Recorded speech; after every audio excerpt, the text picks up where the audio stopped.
Hello everyone, good morning. তোমরা সবাই কেমন আছো? আশা করছি ভালো আছো। আজকে মঙ্গলবার আর আজকে সকালের ভিউটা তোমরা দেখে নাও।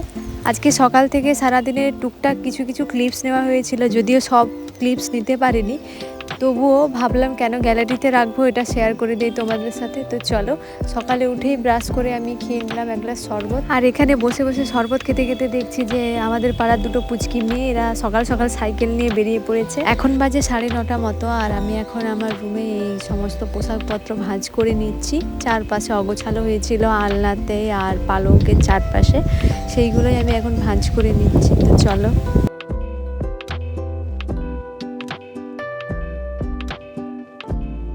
তারপরে এই টবটা নিয়ে দেখো আমি বাইরে চলে গেলাম, তার কারণ কিছুদিন ধরে আমি খেয়াল করছি এই গাছটার যে পাতাগুলো সেগুলো কিন্তু ঝরে ঝরে পড়ছে।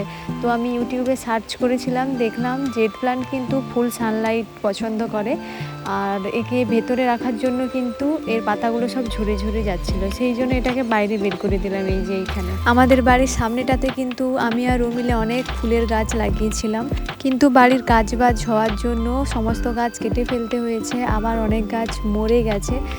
তো যাই হোক, তারই কিছু কিছু গাছ এইখানে রয়েছে, যেমন এই গন্ধরাজ গাছটা, তারপর একটা বাগান বিলাসের গাছ আছে, আরও কিছু কিছু গাছ রয়েছে এখানে যেগুলো সারভাইভ করতে পেরেছে। আর এই যে দেখো বেলি ফুলের গন্ধটা কিন্তু আমার ভালোই লাগে। বাতাসের গন্ধটা যখন ছড়ায় আর আমাদের বাড়ি অবধি পৌঁছায় তখন কিন্তু বেশ ভালোই লাগে।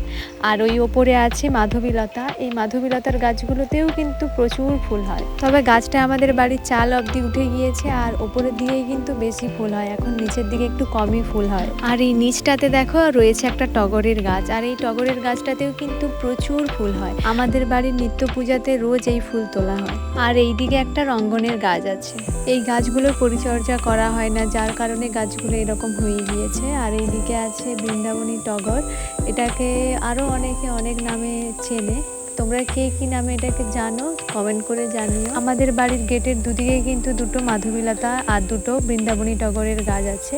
তো বাড়ির সামনে যে গাছগুলো আপাতত রয়েছে তোমাদের সাথে শেয়ার করলাম। তো চলো, এরপর দুপুরবেলা আমি একটু টক দই বসিয়েছিলাম। তোমরা কারা কারা বাড়িতে এইভাবে দই পাতো কমেন্ট করে জানিও। এখন বিকেল হয়ে গেছে, আর প্রতিদিন বিকেলে কিন্তু আমরা একটু মাঠের দিকে বেরোই।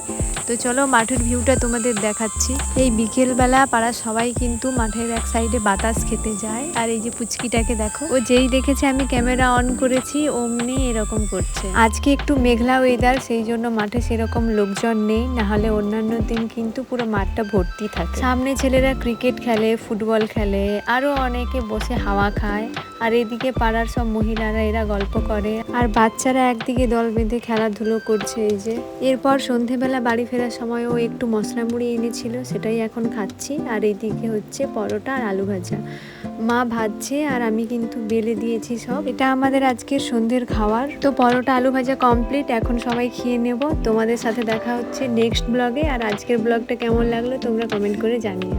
বাই।